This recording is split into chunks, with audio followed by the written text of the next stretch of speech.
Olá, meu povo, boa tarde, como é que vocês estão? Estou passando aqui para a gente começar a nossa série sobre transtornos de ansiedade, né? Cheio de expectativas e eu acredito que vai dar muito certo, tá bom? Eu pedi ontem que vocês voltassem, dissessem para mim o que vocês gostariam de ver primeiro aqui de transtornos de ansiedade, né? Qual seria o primeiro aí?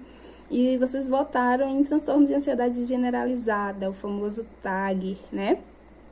A gente vai falar sobre ele, sim, ele vai abrir a série, mas em outro momento, porque hoje a gente precisa entender um pouquinho, de maneira geral, o que são os transtornos de ansiedade, né? Bárbara, como que eu vou saber diferenciar o que é um transtorno de ansiedade, o que é um transtorno do humor, por exemplo, né? Para quem não tem a mínima noção do que a gente está falando aqui, tá bom?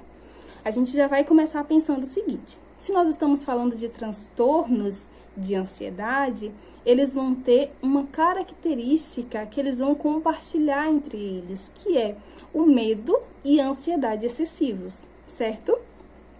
O medo, ele está relacionado a uma resposta emocional, né, de uma ameaça que pode ser tanto real quanto percebida. O que quer dizer isso? Que pode ser que a ameaça de fato esteja ali, você esteja vendo de fato aquela ameaça, ou não. É algo que você está pensando, que você está imaginando, que você vê de uma maneira aí maior do que é de fato, ok? E o que é então a ansiedade? A ansiedade, ela vai ser essa antecipação de uma ameaça futura. Então, há algo que tá para acontecer lá no meu futuro, que pode ou não acontecer, e eu já estou extremamente preocupada com isso, certo? Aí você vai me perguntar, certo, Bárbara, até aqui eu entendi. Mas, como é que eu vou conseguir diferenciar, dentro de uma crise de ansiedade, o que é característico do medo e o que é característico da ansiedade? Ótima pergunta, tá? Então, característico do medo, a gente vai ter aí períodos de excitabilidade autonômica aumentada. O que é isso? Que é esse negócio? Isso basicamente é o que o nosso corpo faz, né, nos preparando para lutar ou para fugir, tá? O medo, gente, adaptativo, o medo que faz bem, ele vai nos ajudar nesse sentido, tá? Então, nós vamos estar preparados aí para luta ou fuga diante de uma situação que, de fato, nos traz um perigo, uma sensação de perigo, enfim.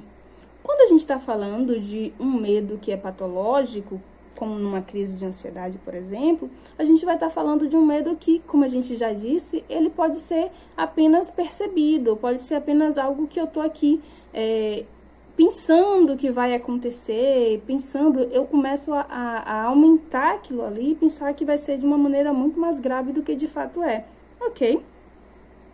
Então, a gente vai ter aí como reação fisiológica, por exemplo, do medo, né, dessa tentativa de luta e fuga, desse preparo para luta e fuga, a gente vai ter, por exemplo, falta de ar, taquicardia, certo?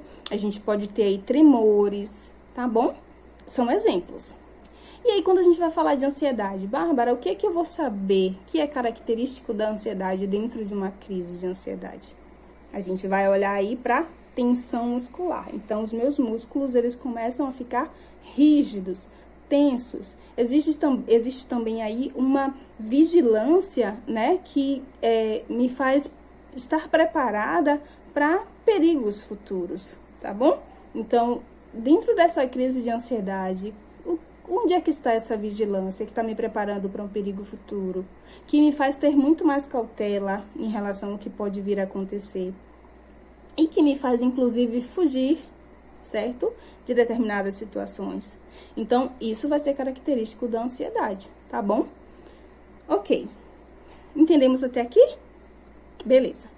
Aí você vai me perguntar, sim, mas se existe uma semelhança nos transtornos de maneira geral, né? A gente olhando aí para características como medo e como ansiedade, o que é que vai diferenciar os transtornos de maneira geral? Por exemplo, o que diferencia um TAG de um transtorno de pânico, de uma ansiedade social, de um mutismo seletivo? O que é que vai diferenciar, tá?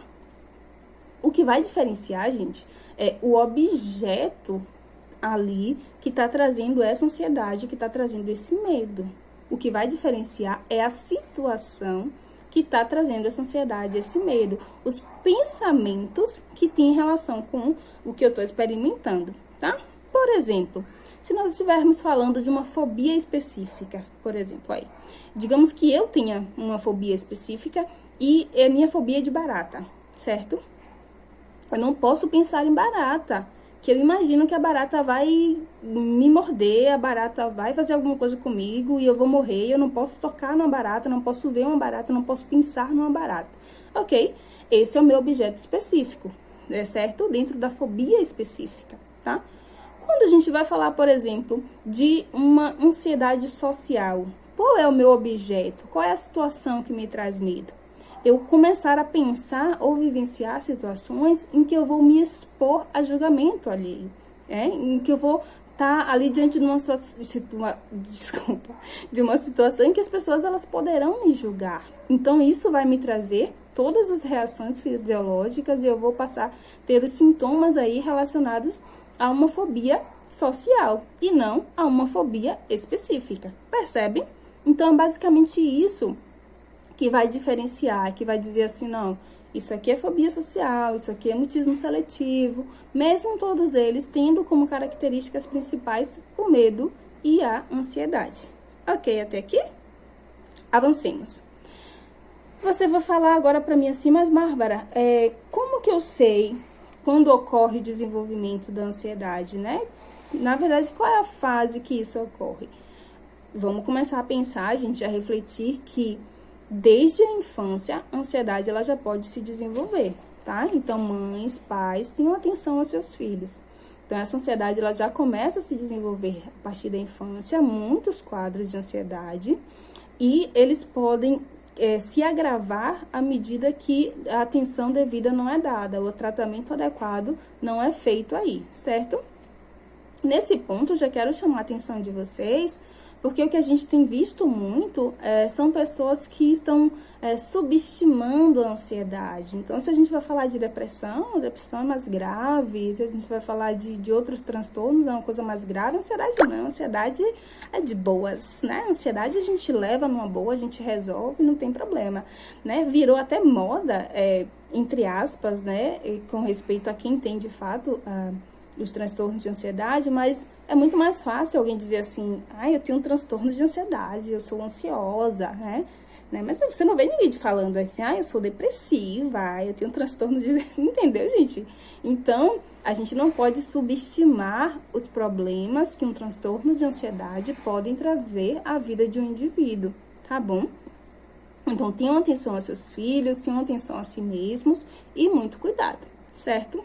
Outro ponto, para a gente já ir fechando aqui, é o fato de que os transtornos de ansiedade, de maneira geral, eles atingem muito mais mulheres do que homens, né? Uma estimativa aí em base de que são 2 mulheres para cada homem que são atingidas pelos transtornos de ansiedade, tá? Para a gente fechar, eu quero dizer o seguinte, mas qual é o tratamento, Bárbara, adequado para esses transtornos? Aí você vai avaliar qual é a gravidade. E para isso você precisa de um profissional te ajudando. Mas de maneira geral, esses transtornos podem ser leves, moderados e graves, tá?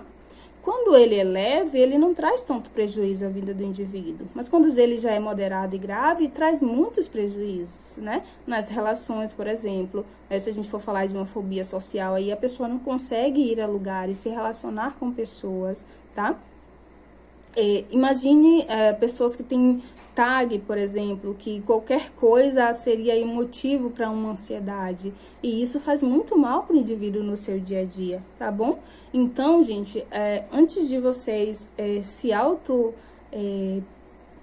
diagnosticarem, antes de vocês pensarem se tem, se não tem, se é grave, se não é grave, se eu dou conta, se eu não dou conta, né? Se vocês estão percebendo que existe algum problema, procure ajuda profissional. Vai ser importante, né? O mínimo que você vai conseguir aí, o máximo de que pode acontecer é você saber de fato se você tem um transtorno ou se você não tem. Isso vai ser muito importante e vai fazer toda a diferença aí para esse autocuidado, tá bom?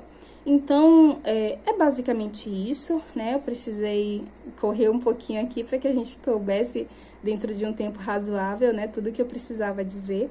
Mas, daqui para depois de amanhã, né? a gente vai estar lançando aí o vídeo sobre transtorno de ansiedade generalizada.